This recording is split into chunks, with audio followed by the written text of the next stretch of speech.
Welcome to Digging Deeper Ag Chats with Al, the podcast exploring the trends, challenges and innovations shaping agriculture. I'm your host, Alistair McCullough from the Gippsland Agriculture Group. Each episode, I'll chat with experts and producers to bring you insights and practical advice from soil to livestock. We'll be digging deeper to keep you informed and ahead of the game. So let's get started. Today on Digger Deeper, we're privileged to have Dr. Enoch Bergman join us. So welcome, Enoch. Hey, Alistair, how you going? Very well. Thanks. Been a big day for you. Early rise. Reasonably, yeah. Flew over here. Pretty tired. Arms are sore. Arms are sore. And travelled all the way from Melbourne up to East Gippsland in Bairnsdale. Brad brought me out. Yep. Jen's hubby. Very kind of him. Yep. No, he's not a fan of the city, so it was a big effort for him to go down there. Yeah. So. We both were a bit paranoid with all the cars zooming around. Yeah. All those people there, I don't know where they're going, but they're going somewhere fast. Yeah, never in a good mood either down there. Different breed of people. Yeah, it's the same everywhere. Now, Enoch, let's go right back to America. You grew up in WildHorse, Colorado. Yeah. Don't even know where that is. That sounds romantic, doesn't it? Yeah. It was pretty cool in uni. I'd be like, where are you from? WildHorse, Colorado. Ooh. But yeah, it was 12 people. It's a great community full of great people, but the name's a little bit of a misnomer, really. It wasn't very wild, and the horses were long gone. Right, sounds like you're related to half of them too. Yeah, line breeding is an important aspect of genetic improvement. So Yeah. Some of us have done all right. So how did you end up from America coming over here to Australia? Yeah, so I grew up in WildHorse, went to school in Kit Carson, because WildHorse was only 12 people, so had to go somewhere else to go to school. Where actually are we in America? Colorado. Yep. Yeah. It's on the edge of Kansas. Looked like Kansas, smelled like Kansas, tasted like Kansas, but we were supposedly from Colorado. You couldn't see the mountains. Colorado's very mountainous and lots of skiing. And people go, oh, Colorado, that's beautiful. I said, well, it is. Very flat. No, there's mountains there. But yeah, very flat country. It was essentially the area where the bison roamed. Right. So from Alberta to Texas is where there were about 35 million of them, and they used to roam up and down through there. Remarkable species, and just and the grassland ecosystem evolved under grazing pressure. So good cow cockies now do pretty much exactly what bison did. Yeah. And then the bison would go through, and after they went through, the antelope would follow them. So there's folks out there that rotationally graze, sheep and cattle concurrently, behind each other. It's essentially the same thing. So no chicken in the mix over there? No dirty chickens, chicken free. Yeah, that's it. Not all about beef. And that's a lot where my ethos, I guess, is derived. I grew up, around people that like my family settled there in 1906. Most everyone, that's pretty much when all of us settled there, mostly from Norway and Sweden. My last name's Bergman, which is Swedish. And so all these people came out there just looking to get away from the East Coast and tried to do something. And the government gave them small parcels of land, about 160 acres, and it's about 20 to 30 acres to the cow out there. So you can imagine they thought, 160 acres, Olaf, that is lots of dirt. Yeah. They got there and went, oh, geez, we done fucked up. Yeah. And so that kind of coalesced, and people moved into town. And WildHorse was about 3,000 people when it was the end of the railroad, before they used to have a roundhouse and turn their trains What was back. there? Just a railway? Yeah, the railway coming through. So that was a big race, to see who could...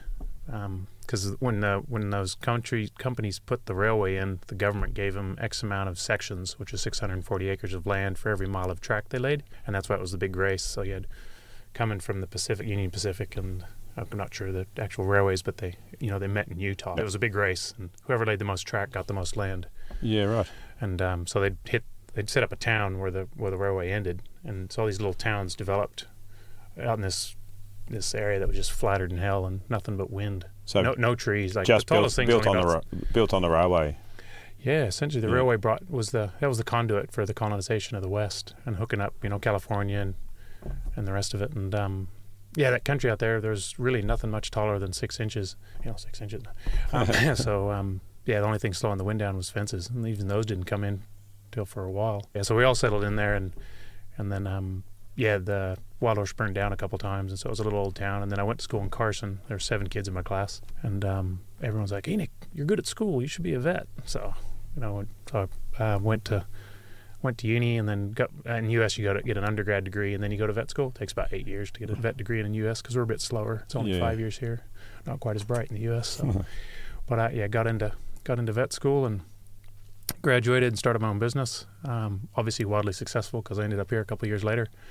But I did a food animal medicine internship. I graduated and was doing feedlot medicine and sale yard work, and just doing cattle work. So that was my goal, and then I was going to try to go back to WildHorse and get going. And I thought, I'll come to Australia for a year. And check it out. So I sent my resume over, and a couple people got a hold of it. Got a job offer to work for feedlots over here on the East Coast.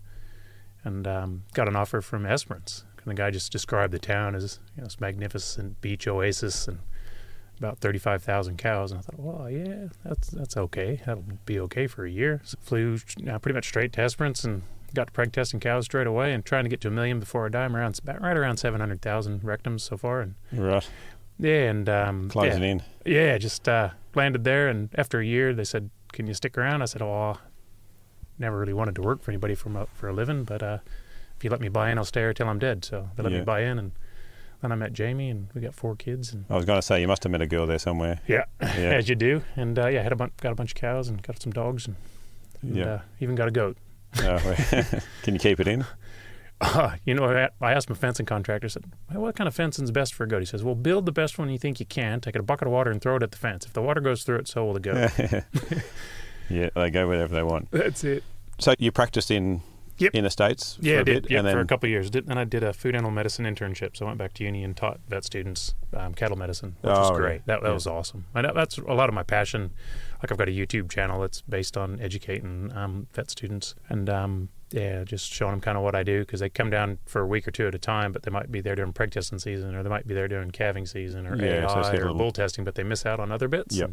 So they were kind of pushing me to develop a channel, so started putting stuff on there, and how's that just going? Went crazy. Yeah, good. It's nuts. Yeah, like all of a sudden I was making money. Shout out to, what's your channel called? Enoch the Wanker. Is it really? No. Enoch the cow vet. Yeah. Right. I was going to say, it'd be appropriate for some of the jobs you have on the farm. I even got a button. Yeah. From YouTube, which is pretty cool. There you go. Son thinks pretty rad. Yeah. Good one. Main differences then between the States and Australia, is there some significant differences? I remember when I first come into Esperance and I went down to the yacht club, because my partner in the business, he's a sailor, and I went to the bar and I said, can I get a Foster's? And she said, no, we don't sell Foster's. Oh man, I thought Australians drank Foster's. She goes, no. And the fellow next to me goes, get an emu bitter, mate. I went, oh, yep.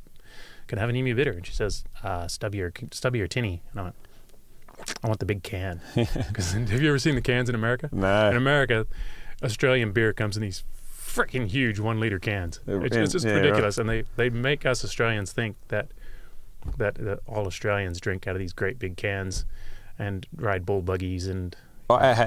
As in America, you think Foster's comes in drink. these big 1 liter cans. Right. So I thought all the cans were that big. And so I was like, well, I want the big can. And she goes, stubby or tinny. And I was like, well, stubby sounds small. I guess I'll have the tinny. And she gave me this little tiny can, 330 mil. And I was like, where's the big can? And she goes, what are you talking about? Where is the big can?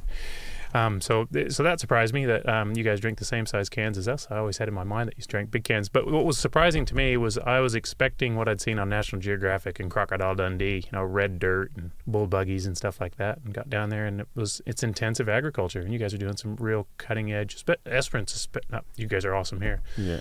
And Gippsland as well. But that Esperance community is a bunch of guys that worked hard in South Australia, barely survived, and then moved to Esperance and became, I think, some of the most innovative farmers in the world. And they're doing cutting edge cropping and a lot of really neat projects. And so I just stepped into this group of guys that were just hungry for more information. And but I was just so surprised the rainfall and the stocking density compared to where I grew up. What is the rainfall in Esperance? I think 24 inches. Can we convert that to Australian language? Shit. I'm going to get this wrong. Maybe 350 mil or something. 24 times 24. I think that's on the money. Yeah. So 24 inches is, 24 times 24 is 625, isn't it? So 619 mil. So pretty much twice the rainfall that we get in WildHorse. Right. So 600 mils roughly in Esperance. It's actually similar rainfall as here. Yeah. But we never get 600. It's either 1,200 or none. So it averages to 600. People say, Australia's very dry. I say, plenty of rain. Just the distribution is shit house. Yeah, true. But the thing that surprised me a bit was I expected to come into a different culture, but what I found almost immediately is that country people are country people no matter where you go. Yeah. And they're identical. They just dress different. Yeah. So over there they wear shorts and little tiny boots with little condoms over the top to keep the grass seeds out of them. Yeah, but other than that, they were just like the cowboys at home. Have you missed home? Yeah. Yeah. I miss Mexican food.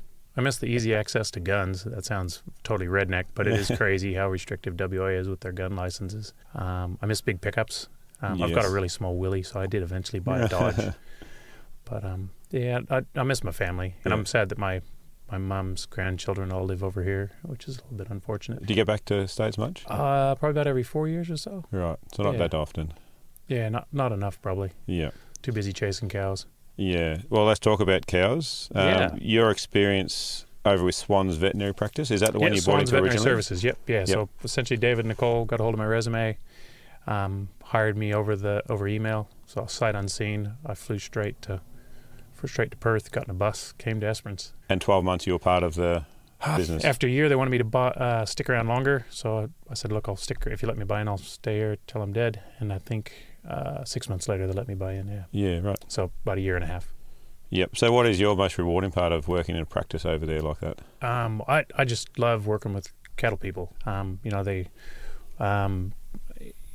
Cattle people and sheep people, farmers in general, love livestock more than the rest of the world seems to be able to comprehend, but they also love helping each other, and they've got an asset that they want to pass on to their offspring. There's a lot of pride there, and helping those people to achieve those goals is probably the most rewarding part of my life. I live vicariously through my farmers, but I guess I crop as well and run a fair few cows as well, so eventually I got my own wheels, but I've always lived vicariously through the success of my farmers, and that really excites me. And people say, well, you seem like a pretty bright guy, you can jibber jabber, speak underwater with a mouth full of concrete. Preg testing's got to be boring, but you spend all day preg testing 1,000 cows with a person, you get to know them pretty well, and you can pick their brains, find out what it is that makes their production system work, and then carry that information to other producers and share it, and share what you've learned, and it's really rewarding. It's kind of it's just great. And that sense of community there in Esperance, it sounds like your group. Yeah, it's that sort of stuff that really makes me happy, being part of a community. And you would see these clients year in, year out too, so you would have built up a bit of a relationship with them? Oh, yeah, the same people every year. Yeah. We're the only vet for 4.5 hours any direction. Yeah, right. And then I travel all over the state because there's just not that many cattle vets out in the bush in Western Australia. It's just the cattle population there is only 2 million head distributed over a pretty frickin' big state. 1 million in the south, 1 million in the north, roughly. You got to get your plane license.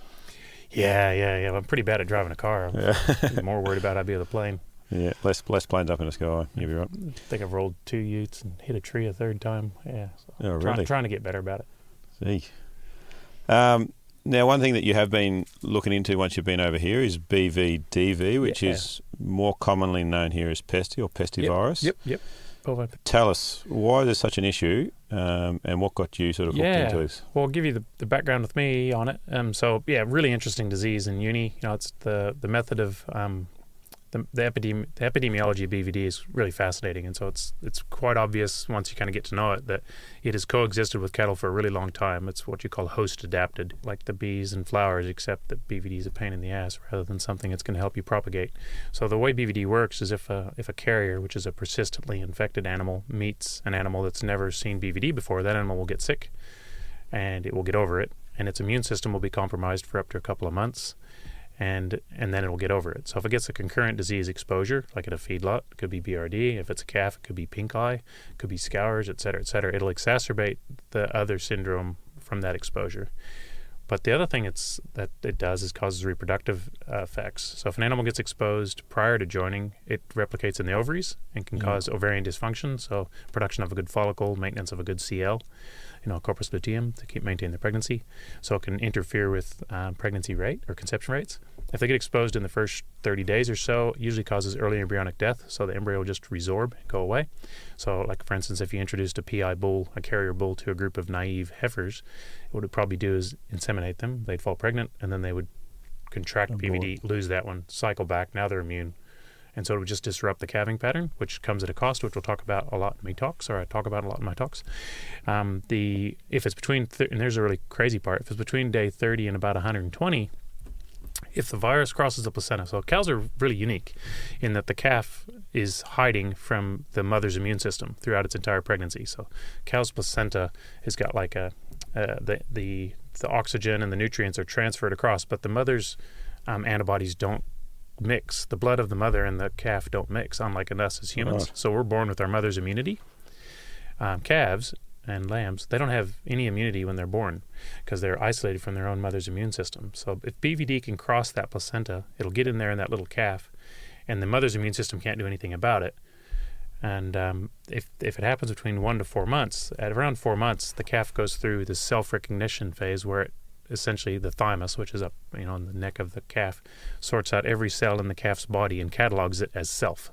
Yep. And so it says, that's my kidney, that's my spleen, et cetera, et cetera. So if I give my kidney to that calf, it's going to attack it because and that's why you give steroids to when you do a transplant. And that happens with us. Yeah. It will accept Pesty as part of yes, who it is. Exactly. So the virus is there, it goes past the thymus, and the thymus goes, yep, that's cool, and it doesn't do anything about it. So then the virus just keeps replicating, and the viral load of these animals is astro-freakonomical. Like, it is crazy.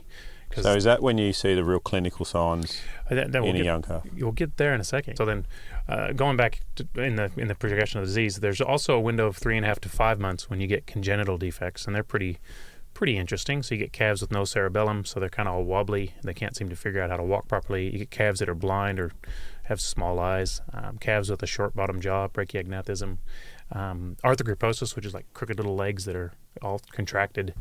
There's this suite of congenital defects that calves can have. You don't see them that often. If they get exposed after that 4-month window, they could have these congenital defects and not be a PI. If they get exposed between 3.5 and 4, they're a PI with those congenital defects. And if they get exposed after about 5 months, if they don't abort, the calf will be born apparently normal. Right. It appears normal. So then these calves are born. And a lot of those persistently infected calves, they'll wobble, and then abort throughout the gestation, or they'll be born and only live for a couple of days or a week, but some of them will live for quite some time and look 100% normal. And so that's where the disease, how it's propagated, is these PIs that are born, they hang around until they get an opportunity to meet another cow who's not pregnant, another cow who's not immune, who happens to be pregnant, to produce another PI. And so it's a very smart way to keep the disease circulating. Going. Yeah. So if you think back when there was the aurochs up in Europe, and they're scattered around in all the trees of Europe, and they're like these little groups, maybe one bull and a couple little males that were going to eventually challenge him or get kicked out of the herd, and then his little harem of females, and then a few dudes running around just looking for a root, never getting lucky. Essentially, that mob would become highly immune. Because there's a PI there, they're all immune, so then there's no one to produce another PI. Yeah. Unless the PI herself gets pregnant, because she'll always have a PI. Right. But then, as animals get kicked out or leave the herd and get into another management group, then bang, it happens again. Yeah. So it's such a really novel way to be propagated. So if I was a PI and I exposed you, Al, and then you went and had dinner with Nicole while you were sick, you wouldn't pass it on to Nicole. I've got to go meet Nicole. Right. So it's the PI does almost all the transferring of the disease. And so when I make you sick, you'll shed maybe 1,000, 10,000 viral particles per mil of secretion of BVD in your urine and feces and things like that. Yep. But it's not enough to make things sick. It's not a contagious enough dose. Versus I'll shed on the order of 1 billion. Gee. So these guys are nuts. And so that's the Achilles heel. Because that's how we can find them. You can test. Yeah. Yep. And that's kind of where I came in. So when I was going through uni, I thought it was a neat disease. Then I graduated. Then I had my own business. And then an intern at Colorado State University was from Australia. And one of her family members was unwell, so she pulled the pin. And my roommate from college, from uni at vet school, was doing an internship. And he rang me up and said, "Hey, Enoch, what are you doing?" And the feedlot I was working for had gone bankrupt because they had a bad vet advice, I think. Yeah. And he said, "Do you want to do an internship?" So I did. So I went ahead and did one, but I had to do a project. And so I was doing some stuff on fetal challenge vaccine trials where they vaccinate some naive animals. Then we would challenge them with BVD. Then we were doing cesareans on these little fetuses. Yeah. And so I kind of got to understand BVD really well. Then I moved to Australia and went out to a property, and I had a vet student with me, my first vet student that I had as a vet in Australia that came and just did prac with us. And a client had lost a cow, and I said, "Well, I'll do a postmortem if you'd like." And he said, "Oh, not if you're going to charge me." And I said, "No, I like doing them, and it's good for the student. I'll just do it for free." So I opened it up, and the calf had all those congenital defects I was just talking about. And I was like, "Oh, man, this thing's probably a PI." And he goes, "What?" I said, "BVD." And he goes, "What?" I was like, maybe this guy's, maybe just doesn't know a lot. So I went back to the clinic and said, "Hey, so-and-so's got BVD. We need to get him on a vaccination program." And Swanee said, "We don't have any vaccines in Australia." And I went, "Really?" Because when I left America, we had 160 licensed BVD vaccines. Really? And everybody vaccinated for BVD. BVD, IBR, BRSV, PI3, They all get done at calf marking or branding.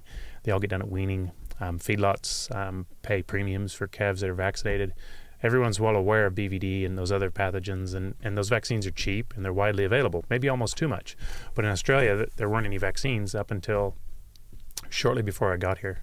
So CSL had developed a vaccine, and then Pfizer had bought CSL, but hadn't really marketed the Pesty vaccine. It was designed for the feedlot to prevent BRD in the feedlot. And CSL had taken it on, but hadn't done any marketing of their products yet.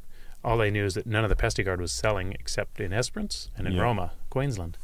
So they rang me and were like, "Hey, what are you doing?" Was that because you were using it? Yeah, I was trying to prevent I was trying to clean up the property where I'd found it. So then they contacted me and said, "Would you be interested in doing some trial work?" And I was like, "Heck yeah, that'd be awesome." So they sent me a bunch of vaccine. And they asked me about the feedlot that I was going to use it in. I said, "Well, I want to use it to try to prevent reproductive loss in females." Yeah. So I called up, and I'd done a serological survey before. I'd surveyed 150 properties around Esperance for BVD immunity. So essentially, I went around to properties when I was preg testing and said, "Hey, look, I'm doing a serological survey for BVD. It won't cost you anything. I've got the ag departments helping me out with it. We'll just bleed 6 animals.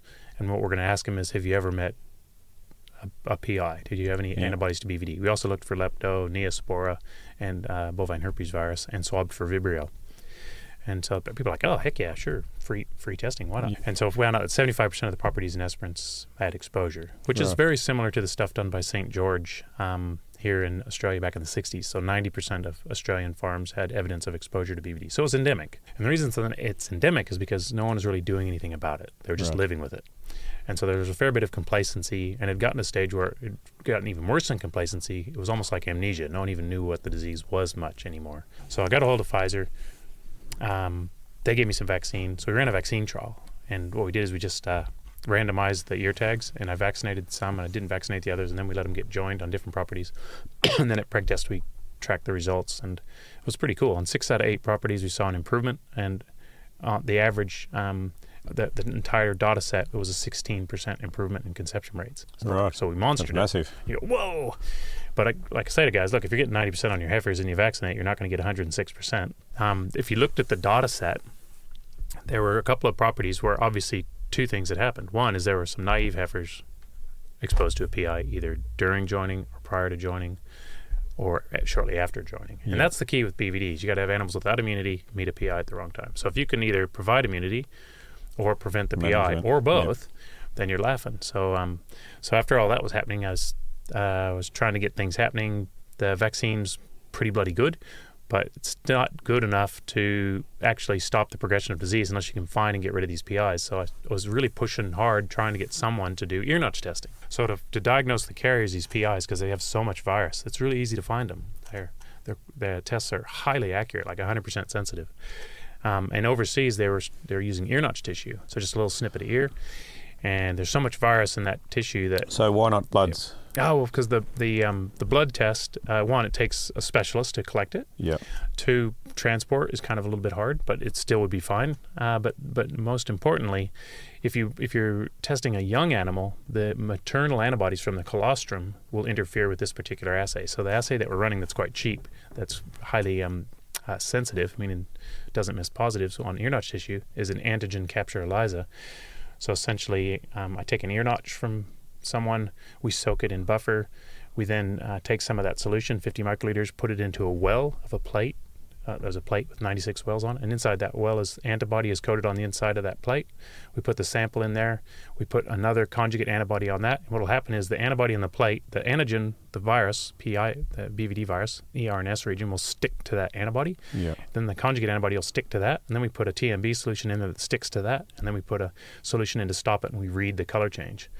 And the test is 100% sensitive, 99.6% specific, which is really good for as far as assays go, because these PIs have so much bloody virus. But the main reason, the maternal antibody interference was a big issue, but the main reason is I wanted to make it to where the farmer could just work with me as a veterinarian. I'd be like, here's your kit, here's your vials, take some ear notches, give them back to me, and I'll test them. Oh, so the farmers were actually doing the tests. Yeah. So we set up the first lab in the Southern Hemisphere in the spare bedroom of my house because I couldn't get anybody else to do it. So I just bought the gear from the U.S., a bit of help from a veterinarian I met over there at a conference I was speaking at, and we just bang on the picnic table in the spare room of my house is how it got started. And we've tested, I think, 700,000 animals now. And that's how I kind of got to know most of the vets, like Allison here, to know her through that. And ended up president of the Australian Cattle Vets, and just traveling around talking to people about BVD, and just in the research that came out of that, and in the process of trying to figure out how can we best utilize these tools. So we got a whole bunch of tools right in our box. We got a vaccine, we got antibody tests for immunity, we've got antigen tests for the ear notches to find out their PIs. In the dairies, we've got bulk milk testing. We've got all these tools and how to best put them together to work for the producers. So developed some guidelines within the Australian Cattle Vets for the management of BVD in beef and dairy. And I'll touch on it a bit in my talks, but that's kind of a lot of what I do is talking to vets and producers about how to manage BVD systematically at their own herd level so that they can embark on herd level eradication. And then, but the key to BVD is it's not a once-off. You don't just do something and then walk away. It's a systematic strategy, which is based on screening your heifers prior to joining. If they're immune, they've met a PI. Ear notch them. Find the PI, get rid of it. They're now immune and PI free. They can move forward. If conversely they're antibody negative, we're on a win. They've never met a PI. Let's vaccinate them to protect them. And if we keep doing that annually, every year, on a new group of heifers, we're going to get rid of all the adult PIs in the system. Yeah. And we're also removing that risk of a PI being introduced to another management group. If we do that consistently and systematically, we can clean it out of the herd, and we'll also measure our biosecurity, because if the heifers continue to come through clean, even though they're vaccinated, there's still a chance of, if there's poor biosecurity, of producing a PI, but we can catch it before it can cause a real wreck. Yep. So if we can cull out the PI in our herd, we must vaccinate then? Oh, it's my advice, yeah. But in the process of doing it, we screen heifers, and if they're already immune, there's no sense vaccinating them. Yes. So it's a kind of a value proposition. Ear notch or vaccinate, and then with each generation, we'll just keep moving forward, and you'll soon work out whether or not your biosecurity is good enough, because you'll either be able to clean it up or you won't. Yeah. And in most instances where I've been running it, we've been able to clean it up. There's countries in Europe, about half of them now have eradicated BVD strictly by ear notching, no vaccination, just ear notch away. But they go hard, really hard. And those herds that are pesty free, is there a bigger risk? So you keep vaccinating? Yep. So the where the wrecks tend to happen is where someone gets complacent and they stop worrying about it. So even if you have BVD and you just kind of ignore it, you think, well, I've got it, I don't need to worry about it. Eventually what happens is immunity within the herd gets to a level where the number of PIs produced is reduced. So you get management groups that start to crop up that are seronegative, that have no immunity, but you're unaware of it. And so that's what I'm trying to get producers to do. And even in some talks I say, hey, even if you want to leave the PIs in, just please screen your heifers every year to prove to yourself that your ability to predict whether or not they're immune or not is flawed. Yeah. So the strategy that I'm trying to get guys to do is to screen those heifers and then ensure that each new generation of females is PI free and has some form of immunity. If we do that, we're pretty safe. And then if we continue to screen them as they're coming through, if we're staying clean, then we know our biosecurity is good, and then potentially you could start to back out of vaccinating some older parities. But at the front end, what I want to do is clean it up. And then if we get enough people to kind of come together, I believe we can control it in the southern part of Australia if we all kind of work together to try to push this out. So there's one of my good clients in the early days who's quite high profile. He had 335 heifers that they boxed them with the first calvers. Now the backstory is those first calvers, because of the tight season, after preg tests. So those first calvers had a PI in them. And when in that group of first calvers, when they were heifers, they were all immune when they went to the bull, or to the AI program and then the bull, and then they were all out here calving. So there was one PI and her calf in there. The next group of heifers that came through, and these guys knew they had BVD, but they assumed it was relatively self-limiting. This group of heifers came along, and they were all naive, because they'd come from every other management group on the farm other than the previous year's heifers. So they came from the third and fourth and fifth calvers, et cetera, et cetera. But their PIs had all died out. The cows were all immune, but the calves were born without exposure to PI. So this group of heifers here, there were 335 of them, and this group here had the calves at foot. After preg test, they got boxed. Yeah. And so out of those 335, 50 of them aborted. Right. And then by the time they calf marked, another 50 had died, just ill thrifty, not doing very well. And out of the 240 calves left alive, 120 were PIs. Right. So that's horrible, isn't it? Yeah. And so you go, wow, geez, how can we prevent that? Well, you need a systematic strategy. And so if we could have gone back to the year before the wreck, if we'd have screened those heifers, the first calvers that caused the problem, we would have said they're all immune. Yeah. Let's ear notch those girls. And we would have found the PI that caused the wreck, and she would have been gone. Pulled her out. And then they would have gone through immune and PI free, and everything would have been sweet. The next group of heifers that came along would have been all antibody negative, and we would have said, don't go boxing these with other management groups, but maybe you should consider vaccinating them. Yeah. And if they had gotten boxed, then inadvertently, if there was still a PI in that group above it, it would have been a much less significant risk. After vaccines. Yeah. So, and that's kind of, and I've got our guidelines up on our website at Swans Vet, and people are welcome to give me a call. A lot of veterinarians out there promote these strategies or variations thereof. There are vets out there that still go back to before we had vaccines. They'd say, well, go find a PI and stick it in with your heifers. Yeah, it still has an impact on them. It still causes immune suppression. Some stuff out of Canada, Cheryl Waldner, in Alberta, in paddocks where the PI or not a single PI or with no PI, their calves are 14 kilos lighter at weaning. Right. So BVD causes a negative impact regardless of when you get exposed. It's just it's the severity of it. It's more severe if it's during early pregnancy. I have come across a few producers in Gippsland that will say we like to leave a pesty calf in. Well, my advice to those guys is obviously. One is make sure it is. I don't advocate at all, but make sure that what you're using is actually a PI. Then check the animals to make sure you had seroconversion, and then just be really careful with that PI too, because it's not just a risk to you, it's a risk to your neighbors. And if you look at the first country to eradicate it, which was Norway, and when Norway got all done, and they had a powerful data set, it took them 12 years to eradicate it. Their motivation to eradicate it was welfare, because the PIs tend to die badly, and that's where mucosal disease comes from. So PIs, persistently infected animals, will be ill thrifty their whole life because they're wasting energy letting the virus reproduce. But for some reason, BVD sometimes will go through a single point source mutation, which makes it cytopathic, meaning it kills cells. And if an animal goes cytopathic, they will waste away and die quite rapidly. Within about a 10-day window, they'll just fall apart. Ulcers in their nose, mouth, tongue, down the esophagus, really painful, really unhappy animals. And if you've got, say, 10 PIs living together and one of them goes mucosal, he'll often shed that new cytopathic variant and kill all of his friends. Get the other ones. So trying to keep a little nucleus herd together of PIs so you can use them for auto-vaccination. Eventually what happens is they all get sick. Yeah. But it's not a very kind thing to do. No, we'll make it clear we're not advocating for that at all. There's plenty of other practices we can do to... Well, I reckon if we all kind of just take on the challenge, like, the Yanks scared the hell out of us, because we thought we were going to lose market access with TB and brucellosis. The Yanks couldn't get rid of either. What did Australia do? We got in there and we got it done. And I think if agricultural areas would work together and say, well, let's just get BVD the hell out of here, we can all enjoy the benefits of it. And it's not like if you're clean that it's going to, you get an over-the-fence exposure and it's going to roar through like a Theileria outbreak. It's not propagated that way. In order to be propagated, a PI has to be born and has to be consistently around those manager groups. So if you're checking what's coming onto your property, even if you do get an over-the-fence exposure, a PI is going to be born in a group, but that group is going to be either freshly calved or heavily pregnant, which point that PI is not really going to cause too much trouble. And within that management group, it's going to mix around and there'll be a fair bit of immunity before the bulls go back out again. But we just got to keep that PI from never staying in the herd. And that's where we screen our heifers prior to joining. And then we go, aha, a PI is snuck in, we ear notch, we find her, we kill her. Sorry, cull her. We don't want to say kill. That's a nasty word.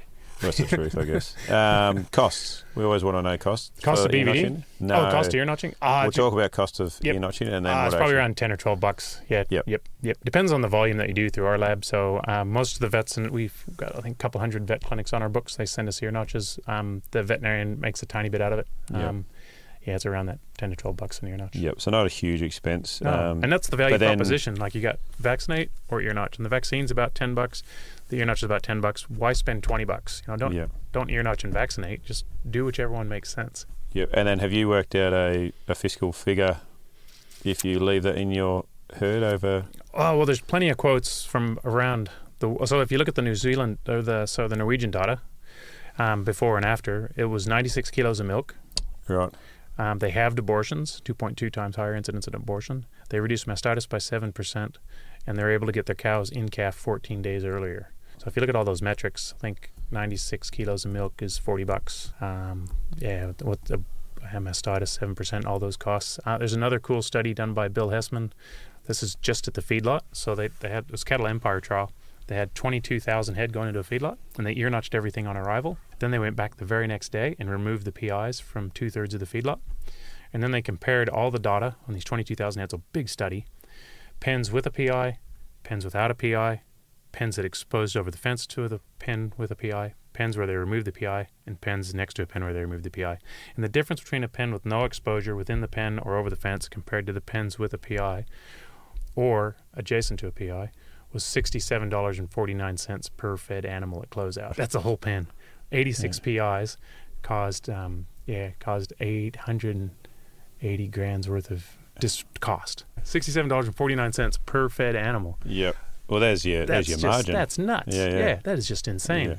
And so his lab tests about 2 million ear notches a year because he's right there in this feedlotting area in Kansas, and he and other feedlot consultants, bring the ear notches, test them, get the PIs out because it pencils out for the lot feeder. They don't want to feed them because one, they die. About half of them die, and about half of the other half get realized, which in the U.S. means you can tell they're sick. You've treated them, but they're not getting better. You let them clear on drugs, so get over their withhold, and then you just out them, for dog tucker. So about a quarter of them make it to the rail is with their pen. Feedlots in Australia paying a premium for? No, not yet. No. We did do a test. Went to Killara, Tony Batterham and I. Yeah. Which is New South, just up over the hill there. And so we tried to mimic Hessman's study. That was Bill Hessman who helped me set up my lab back in the day. So we had 10 pens. We filled them up with PIs. We found 4 PIs, which was pretty groovy because one pen had 3 PIs, one pen had 1, and there were 4 pens with over the fence exposure, and there were 4 pens with no exposure. And essentially, it came down to if you were exposed to a PI either in the pen or over the fence, that was twice the morbidity. Right. That was about the only thing we got out of it. So for BRD.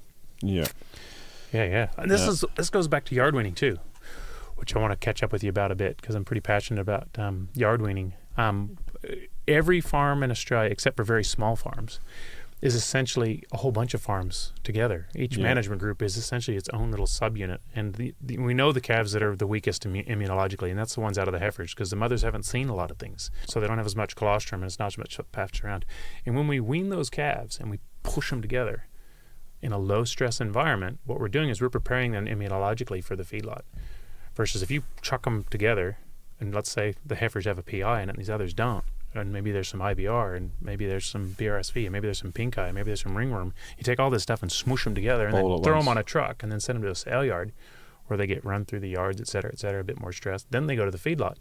That's when the shit hits the fan. One of my clients over in WA, we go round and round talking about how can we improve our performance at the feedlot, and we know what we need. What we need is we need industry desegmentation. We need more guys that we're procuring cattle from direct, either through an agent or however, rather than through the sale yard. So we avoid the sale yard at all costs. But occasionally, because of contracts, we have to hit the sale yard. So I got them to track data for us, and what we got is 6 times the morbidity and 7 times the mortality. Once I went through the sale yard. To the sale yard compared to, I've got the stats here. And is that's just purely because of contact through those systems before they got to the feedlots? Well, it's just we know that yard weaning works. There's a lot of speculation as to why, but I think the immune, allowing these animals to spend time together, kind of like a class full of kindergartners. You don't get a bunch of kindergartners, bring them all together, and then take them on a around the world rugby football trip. You let them kind of get to know each other first, and I think that's something we're underestimating is the immune challenge of weaning. And if they're going straight on a truck and they don't have time to spend together, there's another really good the BRD initiative through MLA that was done a few years ago with Tim Marney, and I was part of it over in the West, and a bunch of consultants over here in the East, all this data together. What we found is if calves were weaned and then hit the feedlot 4 weeks later, they performed infinitely better than if they only had 2 weeks or no preparation at all. Here's the stats for you, though, Brother Al. So the mortality was 0.4 versus 2.5. Right. And morbidity, so 4.4% versus 2.5% deaths in the sale massive. yard origin. Yeah. And the morbidity was 1.6% sickness in the vendor sourced cattle versus 11.6 out of the sale yard. And there's a 7 times treatment cost, not including labor, and 10 kilograms carcass weight impact. and 0.3 kilograms of gain less per day. And that's going through the sale yard. right.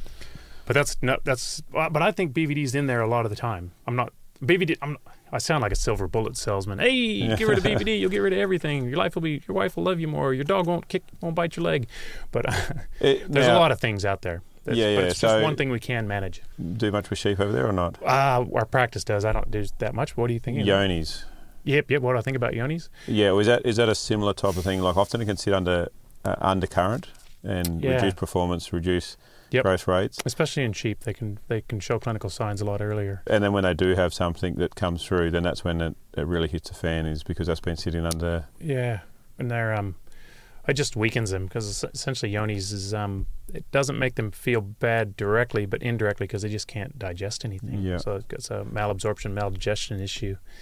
And when you looked at AMLA did a chart of endemic disease in Australia, and they've re-updated it lately, and I don't know the stats on the new one, but in the original one they had BVD was the second most expensive endemic disease. Right. I think it's third now. They put worms in there, but the one that they had down at the very end was BJD.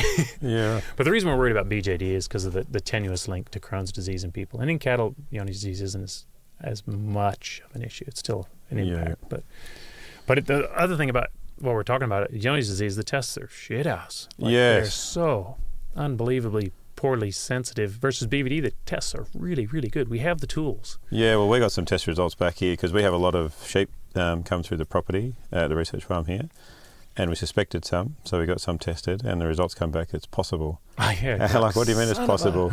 They said, well, they might have been vaccinated, or they should have been vaccinated, but they showed all the clinical signs. But the vaccines are good. Well, we do it, but that will often flag a positive result, won't it? Yep. After a vaccine, so it's a tough one. It's a bit like the scenario, with what's our little fella up north, the lumpy skin disease. The reason we're not jumping in and vaccinating when we were nervous was because then we can't surveil. So, yes. And that's the same with my BVD story. People go, oh, but I want to vaccinate my calves when they're young in case they meet a PI. And I say, yes, that will help protect them if you get a calf that, say, gets exposed at weaning, if you vaccinated them prior to. But what I want to do is I want to use that heifer pre-mating serology, that blood testing a handful of heifers prior to mating. So I need them to be at least 8 months old and need to have been together for at least 2 months. So if I can come in at, say, 10, 12 months of age and blood test 5% of the group of heifers, so you got 200 heifers there, I only need to blood test 10. It's my way of listening to see if there's BVD around. If I vaccinated them, it's going to make that a little bit harder to interpret those blood results. So that's why I want to check them, and if they're immune, ear notch, and if they're naive, vaccinate them. Yeah. And so you only do 10%? 5%. 5%? Yep. And it's about a $20 test, so it's costing you $1 a head. $1 a head to make a really good decision. Do I ear notch? Do I vaccinate? Or do I stick my head in the sand? Knowing can really bite you in the ass. I remember talking to somebody about them New Zealand. There's some New Zealand data out there where they went and looked back in their records and found a bunch of properties that had exposure to lepto, BVD, or neospora, and then they surveyed them to see what their pregnancy rates were, and they found that the ones that were seropositive to lepto versus not was no difference. Yeah, it's a disease we need to manage because it's a zoonotic and you don't want to get lepto pulling the calf.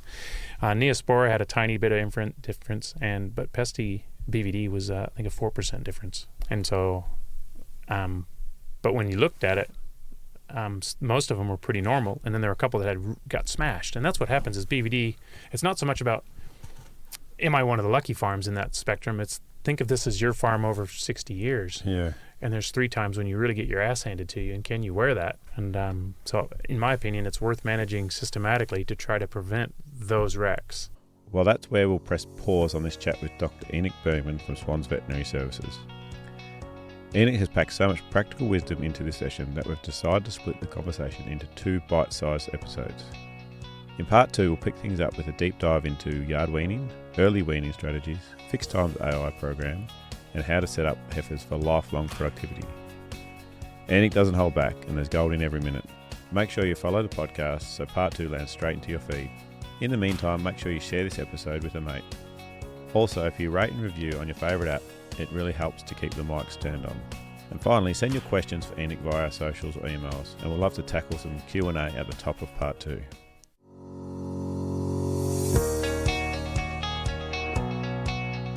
big thank you for tuning in today. And remember, if you have a question about today's episode or a topic you'd like us to cover, reach out to one of our many platforms and join the conversation. We're here because of your passion and commitment to agriculture. Together, we can build a stronger farming future. This podcast is made possible by the Future Drought Fund Regional Drought Resilience Planning Program, co-funded by the Victorian and Australian governments.